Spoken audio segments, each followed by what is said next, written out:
Salam, xoş gördük. Yenidən sizinləmiş olduğu kimi mənəm həkim, psixoterapevt, yalan və bədən dili üzrə ekspert Elnay Rəhimov Tambovski. İnsan davranışlarını analiz eləməyə davam edirik.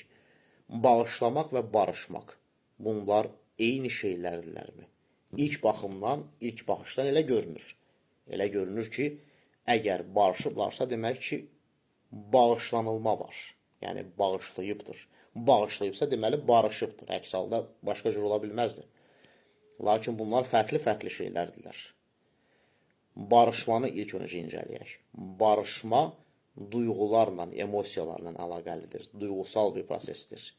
Əgər söhbət xüsusilə yaxın adamdan gedirsə, təbii ki, bu zaten barışma və bağışlama məsələləri yaxın adama aid olur çox vaxt. Çox nadir halda kənar adamlara aid olur. Əgər barışma varsa, demək ki, nədir? Burada güzəştlər də var. Burada illüziyalar da var. Həmin insanla bağlı illüziyalar ki, güya haçansa o dəyişə bilər. Haçansa artıq o səhvləri bir də təkrarlamayacaq. O günahı bir daha işləməyəcək. Artıq fərqli insan olacaq.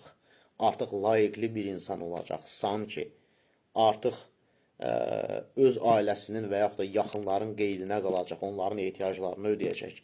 Bir sözlə mükəmməl bir insan olacaq. Ondan yola çıxaraq insan barışır.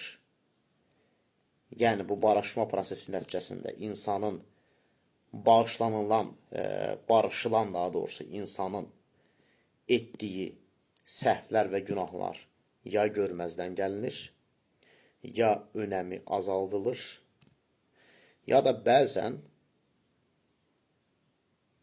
bəraət qazandırılır.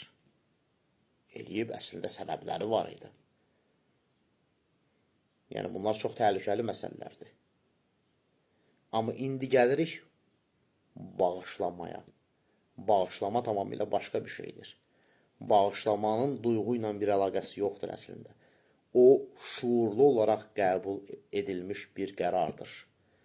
Məsələn, əgər əqrəb sizi sancırsa, siz deyə bilmərsiniz ki, yox, o günah işləyibdir.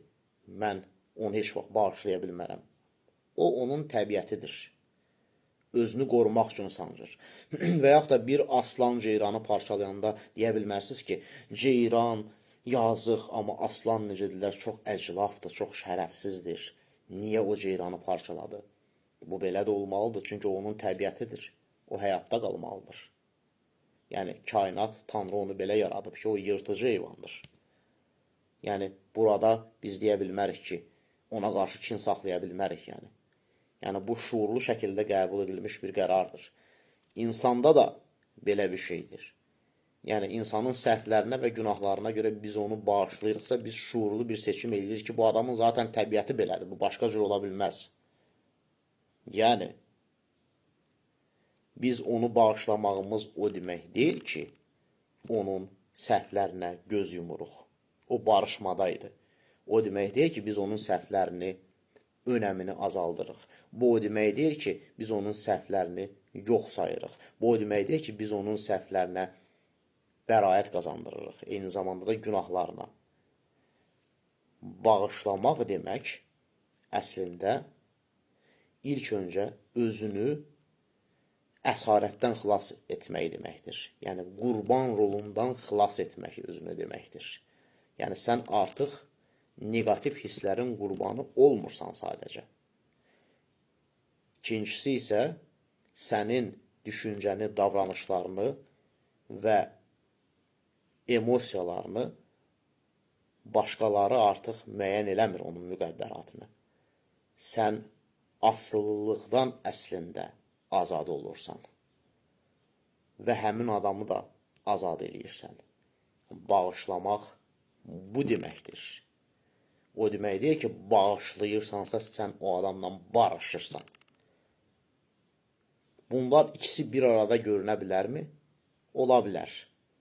Yəni, həm doğrudan bağışlamaq, həm də barışmaq bu çox nadir hallardadır. Əgər o insanda doğrudan da dəyişmə potensialı varsa. Amma yenə də deyirəm, barışmaq duyğusal bir prosesdir, çoxu da illüzordur. Yəni, insan subyektiv aləmdə yaratdığı gözləntilərə görə barışıq eləyir. Lakin bağışlamaq isə şuurlu şəkildə verdiyim bir qərardır. Özünü negativ emosiyaların boyunduruğundan azad etmək üçün, özünü qurban yolundan xilas etmək üçün. Diqqətinizə görə minnətdaram. Sağ olun.